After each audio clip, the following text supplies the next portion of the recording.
আদম আলাইহিস সালামকে আল্লাহ তাআলা শ্রেষ্ঠত্বের ঘোষণা দিলেন। সেজদা শুধু দিল না, ইবলিস, আল্লাহ তাআলা বলেন আবা ওয়াস্তাকবারা ওয়া কানা মিনাল কাফিরিন, জান্নাত থেকে বের করে দেব। এবার ইবলিস আল্লাহর কাছে একটা দাবি জানালো। কি দাবি? ইবলিস বলল যে হে আল্লাহ, কত বছর আমি তোমার সেজদা দিয়েছি, কতদিন আমি তোমার ইবাদত বন্দেগী করেছি, এর বিনিময় তাহলে কি দিবে? আজকে জান্নাত থেকে বের করে যে দিলে একটা হুকুম অমান্য করার জন্য, এতদিন যা করলাম তাহলে? আল্লাহ বলল কি চাও? চাও। সে বলল আনজিরনি ইলা ইয়াউমি ইউবআসুন, আমাকে কিয়ামত পর্যন্ত হায়াত দিয়ে দিতে হবে। কোন পর্যন্ত? কিয়ামত পর্যন্ত আমাকে হায়াত দিয়ে দিতে হবে আমার এই আমলের বদৌলতে। আল্লাহ বলছেন ঠিক আছে, দিয়ে দিলাম।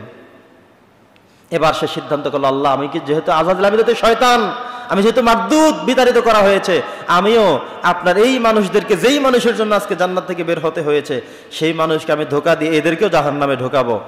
আল্লাহ তখন বলেছেন আমার এই মানুষরা, আমার এই বানি আদমরা, শ্রেষ্ঠ জাতিরা যদি অন্যায় করার পরে আমি আল্লাহর কাছে তওবা করে, ইস্তেগফার করে, চোখের পানি ছাড়ে, কান্নাকাটি করে, রোনাজারি করে, আহাজারি করে, আমি আল্লাহ তাআলা জীবনের সবগুলো গুনাহ মাফ করে দেব। সুবহানাল্লাহ।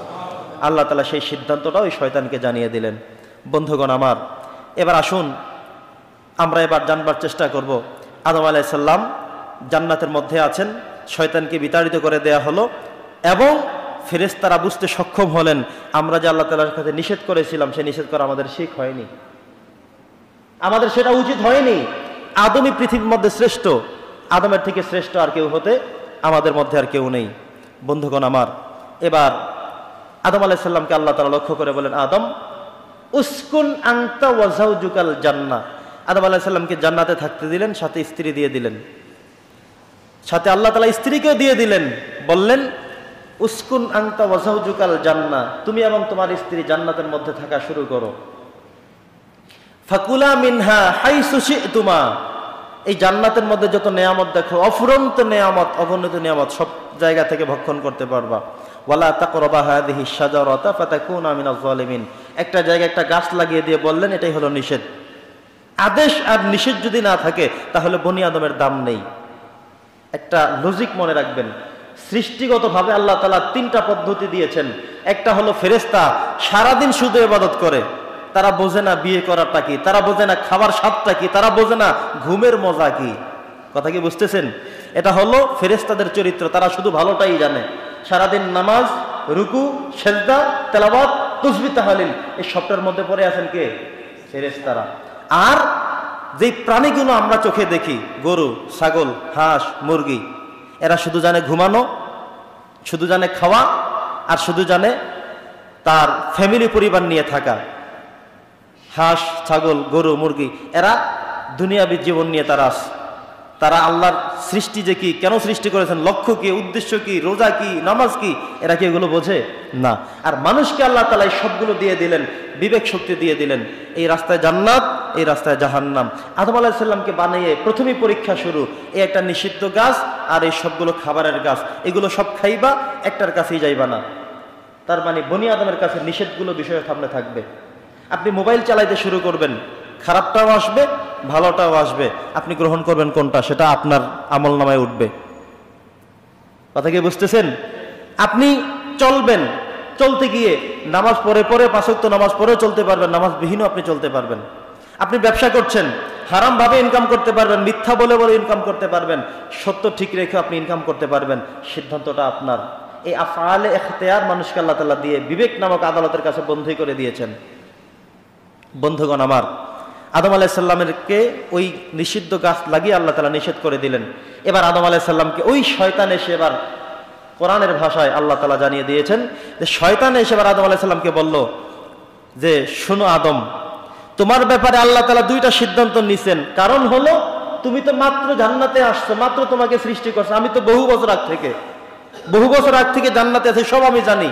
এই যে একটা গাছ দেখো, এটার ফল যদি খাও, হয়তো আল্লাহ তাআলা তোমাদেরকে মালাকাইন, 2জন ফেরেশতা, সম্মানিত ফেরেশতা বানিয়ে দিবেন, অথবা এটা যদি খাও তাহলে চিরকাল জান্নাতে থাকবা।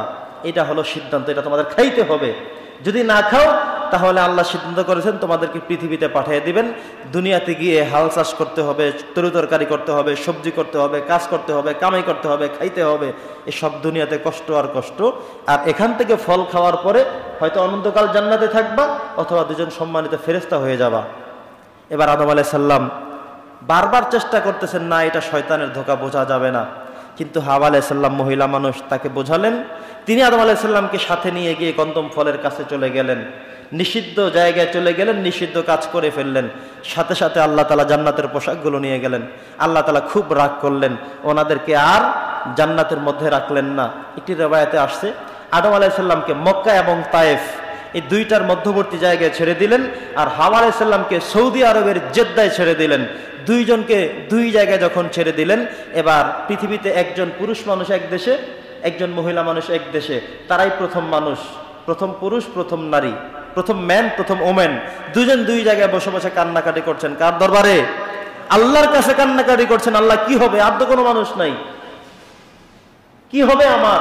এভাবে কান্নাকাটি করতেছেন, কান্নাকাটি করতেছেন। অবশেষে যখন তারা রব্বানা যালামনা আনফুসানা ওয়া ইল্লাম তাগফির লানা ওয়া তারহামনা লানাকুন্না মিনাল খাসিরিন এ দোয়া পড়া শুরু করলেন। এ দোয়া যখন পড়া শুরু করলেন, আল্লাহ সুবহানাহু ওয়া তাআলা বললেন যে আমি তাদেরকে এবার মুক্ত করার জন্য কিছু দোয়া শিখিয়ে দিলাম। আল্লাহ বলছেন ফাতালাক্কা আদামা মির রাব্বিহি কালিমাতুন, আমি আদম নবীকে কিছু বাক্য শিখিয়ে দিয়েছি, কিছু ইস্তেগফার শিখিয়ে দিয়েছি, কিছু দোয়া শিখিয়ে দিয়েছি। কেন?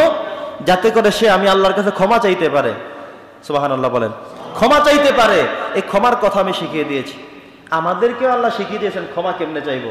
অপরাধ করেছি, দোষ করেছি, গুনাহ করেছি, কেমনে ক্ষমা চাবো, কোন রাতে চাবো, কোন দিনে চাবে, কোন সময় চাবো, কখন চাবো, দোয়া কোন সময় কবুল হয় এমন একটা আলোচনা আমি এই মসজিদে করেছিলাম। কোন সময় দোয়া কবুল হয়, কিভাবে দোয়া কবুল হয়, দোয়া কবুল হওয়ার শর্ত কি, কিভাবে দোয়া করলে আল্লাহ তাআলা দোয়া ফেরত দেন না, এমন একটা আলোচনা আমরা এই মসজিদে করেছিলাম। বন্ধুরা আমার, তো আল্লাহ তাআলা নিজেই বললেন ফাতালাক্কা আদামা মির রাব্বিহি কালিমাত, আদম আলাইহিস সালামকে কিছু কালেমা শিখিয়ে দিয়েছে। আদম এইটা এইটা এইটা বলে বলে বলে বলে আমি আল্লাহর কাছে ক্ষমা চাও, তখন আমি ক্ষমা করে দিব। আদম আলাইহিস সালাম এবার ক্ষমা চাওয়া শুরু করলেন। বললেন রব্বানা যালামনা আনফুসানা, আল্লাহ আমি তো আমার নিজের নফসের প্রতি, আত্মার প্রতি, নিজের প্রতি জুলুম করে ফেলেছি। ওয়া ইল্লাম তাগফির লানা, আপনি যদি আমাকে ক্ষমা করে না দেন, ওয়া তারহামনা, যদি একটু দয়াও না করেন, লানাকুনান্না মিনাল খাসিরিন, তাহলে ধ্বংস হয়ে যাব, শেষ হয়ে যাব, অস্তিত্ব থাকবে না, সব বিলীন হয়ে যাবে, ম্লান হয়ে যাবে। এভাবে করে করে কান্নাকাটি করে করে দুজন দুই জায়গা থেকে তারা কান্না করা শুরু করলেন, ক্ষমা চাওয়া শুরু করলেন। আল্লাহ তাআলা ক্ষমা রিসিভ করলেন, গ্রহণ করলেন। দুজনকে আরাফা নামক জায়গায় একত্রিত করে দিলেন। দুজনে ঘোরেন, হাঁটেন আর শুধুমাত্র কান্নাকাটি করেন। দুজন দুই জায়গা থেকে কান্নাকাটি করতেছেন, ঘুরতে ঘুরতে ঘুরতে এসে আরাফার ময়দানে একত্রিত হয়ে গেলেন। আদম আলাইহিস সালাম দেখেন ওই যে হাওয়াকে দেখা যায়, হাওয়া দেখেন ওই যে আদমকে দেখা যায়। দুইজনে এসে একজন একজনকে জড়িয়ে ধরলেন। সুবহানাল্লাহ, জোরে পড়েন না সুবহানাল্লাহ। আল্লাহ তাআলা দুজনকে একত্রিত করে দিলেন। দুইজন এক মানুষ এক জায়গায় একত্রিত হওয়ার কারণে এটাকে বলা হয় আরাফা। আরাফা হলো একটা আরবি শব্দ। আরাফা আরফুন মানে হলো পরিচয় ঘটানো, সম্পর্ক হওয়া, চেনা জানা বোঝা।